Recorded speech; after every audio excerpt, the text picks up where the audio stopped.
आज का जो टॉपिक है वो है चैप्टर 11 एल्कोहल, फिनॉल और ईथर का पार्ट सेकेंड। पार्ट फर्स्ट मैंने अपलोड कर दिया है, ये है पार्ट सेकेंड। पार्ट सेकेंड में आज हम पढ़ेंगे स्ट्रक्चर ऑफ एल्कोहल। एल्कोहल की स्ट्रक्चर के बारे में आज हम डिस्कस करेंगे। तो जो एल्कोहल की स्ट्रक्चर्स है उसमें हम देखते हैं कि इसमें दो टाइप के बॉन्ड हैं। इसमें दो टाइप के बॉन्ड है और इन दो टाइप के बॉन्ड में एक कार्बन ऑक्सीजन बॉन्ड है और एक ऑक्सीजन हाइड्रोजन बॉन्ड है। और हम पिछले वीडियो में डिस्कस कर चुके हैं कि ये जो ऑक्सीजन है उसकी विद्युत ऋणता हाइड्रोजन के कंपैरिजन में बहुत ज़्यादा है। इसके कारण इसके ऊपर पार्शली नेगेटिव चार्ज है और इसके ऊपर पार्शली पॉजिटिव चार्ज है। और जब हम इसकी बात करते हैं बॉन्ड लेंथ की, तो इसकी बॉन्ड लेंथ 142 पिकोमीटर आती है और ऑक्सीजन हाइड्रोजन की जो बॉन्ड लेंथ है वो 96 पिकोमीटर आती है। इसका कारण भी यही है क्योंकि ये एक पोलर बॉन्ड है और ऑक्सीजन बॉन्ड के इलेक्ट्रॉन को हाइड्रोजन के कंपैरिजन में अपनी तरफ शिफ्ट किए रखता है।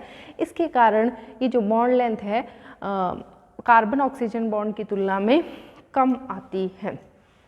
और अगर हम इसकी बात करें संकरण की, तो जो संकरण है इसके अंदर sp3 संकरण पाया जाता है। और जब भी sp3 संकरण की बात आती है हमारे दिमाग में एक बात स्ट्राइक करती है कि इसका बॉन्ड एंगल तो जी 109 डिग्री 28 सेकंड होना चाहिए, परंतु इसका बॉन्ड एंगल 109 डिग्री 28 सेकंड ना होकर 108 डिग्री 108.5 डिग्री होता है। इसका रीज़न क्या है? एक क्वेश्चन भी अराइज होता है कि इसमें जो बॉन्ड एंगल है वो 109 डिग्री 28 सेकंड का होना चाहिए, लेकिन जी ये बॉन्ड एंगल 108.5 डिग्री का आता है। क्यों? तो इसका कारण है ऑक्सीजन के ऊपर उपस्थित ये लोन पेयर। ये लोन पेयर एक दूसरे को प्रतिकर्षित करते हैं और इस प्रतिकर्षण के कारण ये जो हाइड्रोजन है या इसके साथ जो भी ग्रुप जुड़े हुए हैं वो एक दूसरे के पास आ जाते हैं। इन लोन पेयर रिपल्शन के कारण ये जो बॉन्ड एंगल है वो 109 डिग्री 28 सेकंड से कम हो जाता है। तो ये तो बात हुई स्ट्रक्चर ऑफ अल्कोहल की। अब हम बात करते हैं प्रिपरेशन ऑफ अल्कोहल की। अल्कोहल बनता कैसे है? जब हम अल्कोहल की बात करते हैं तो उसका जो फर्स्ट मेथड है वो फर्स्ट मेथड है हाइड्रेशन। वो फर्स्ट मेथड हाइड्रेशन मतलब जलायोजन। जलायोजन का मतलब होता है जी जल का योग। जल का योग जो होता है वो जलायोजन कहलाता है।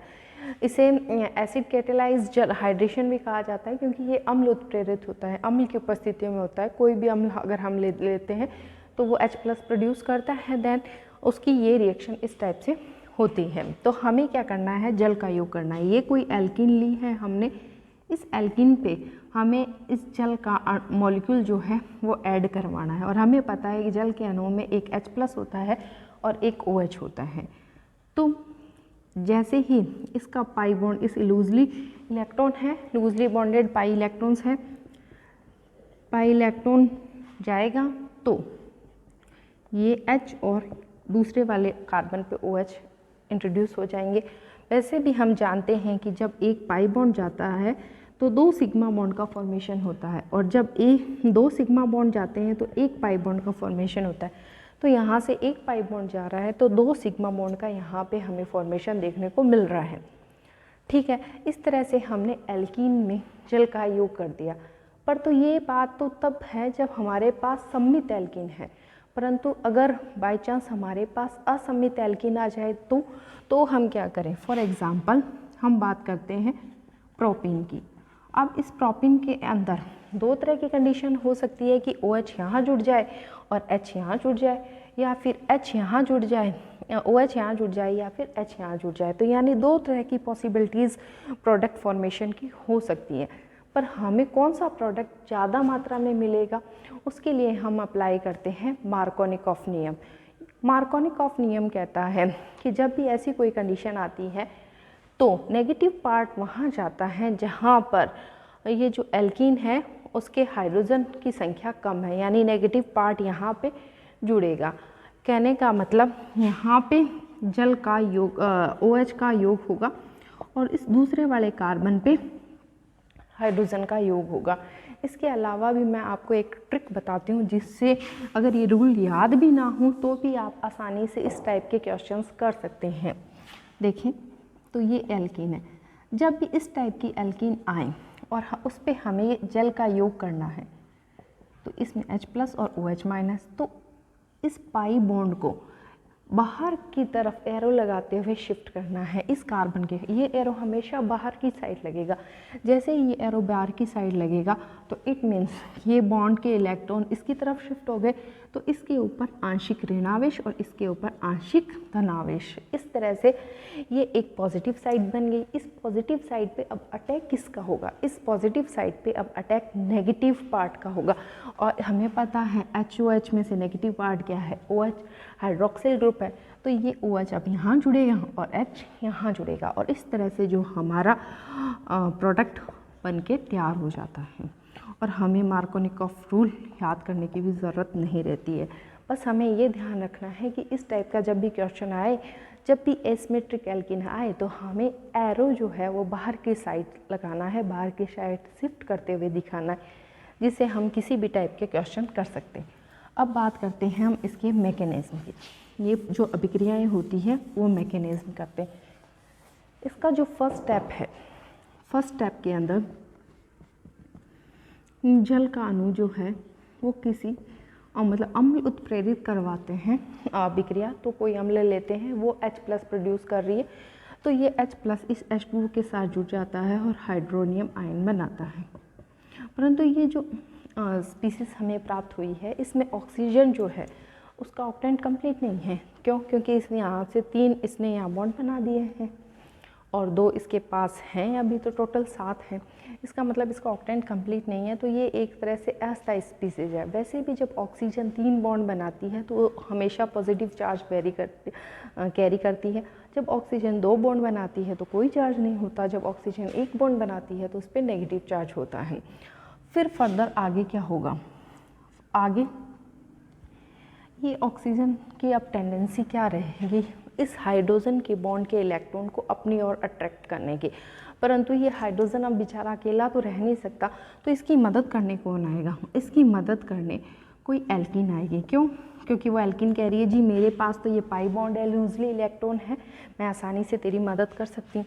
तो इस पे या फिर यूँ कहें ये जो है इस पे अब अटैक करेंगे, तो ये पाई बॉन्ड यहाँ हाइड्रोजन के साथ, तो हम ये जल का अणु यहाँ से निकल जाएगा और हमारे पास जो कंपाउंड है वो इस टाइप का कंपाउंड हमें प्राप्त हो जाएगा।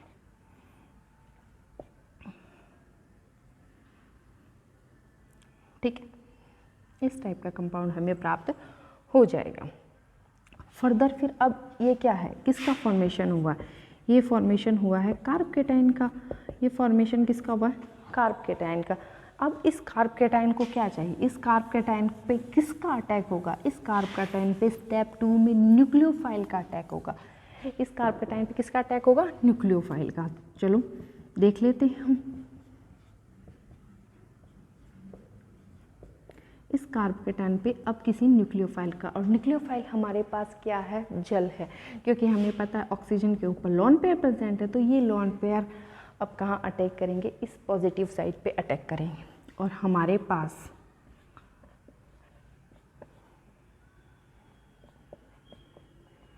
इस तरह से बन के तैयार हो जाएंगे। ठीक है जी। अब क्या होगा? अब यहाँ से ये H है, यहाँ से भी ये H है। फर्दर थर्ड स्टेप में यहाँ पे डीप्रोटेनेशन होगा। डीप्रोटेनेशन होगा, यहाँ से ये जल का अणु जाएगा, डीप्रोटेनेशन होगा और हमें एल्कीन की क्या हो जाएगी जी? प्राप्ति हो जाएगी। ये जब रिएक्शन आती है तो हमें मार्कोनिकॉफ नियम के अकॉर्डिंग जल का योग कराना होता है। और मैंने आपको बता दिया कि जब भी एसिमेट्रिक एल्कीन आए तो हमें एरो बाहर की साइड लगाना है, और एरो जब बाहर की साइड लगाएंगे आप तो कोई भी प्रॉब्लम नहीं होगी क्वेश्चंस को सॉल्व करने। फिर हम नेक्स्ट सेकंड रिएक्शन करते हैं, hydroboration oxidation reaction. Hydroboration oxidation reaction, next जो रिएक्शन है वो है हाइड्रोबोरेशन ऑक्सीडेशन रिएक्शन,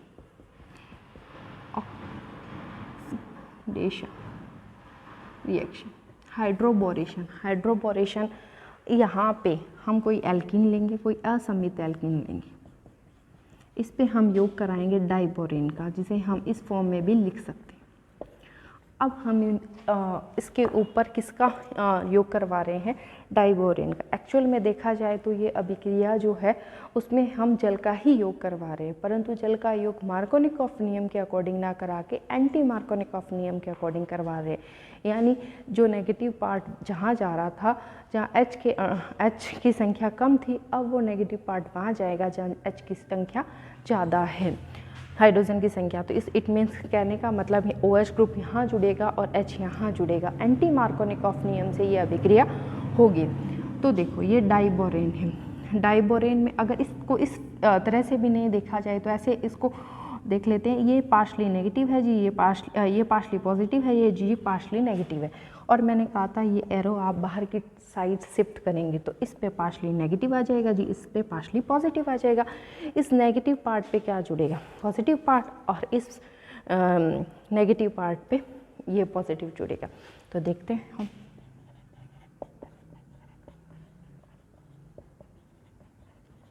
इस तरह से हम एक प्रोडक्ट प्राप्त होगा।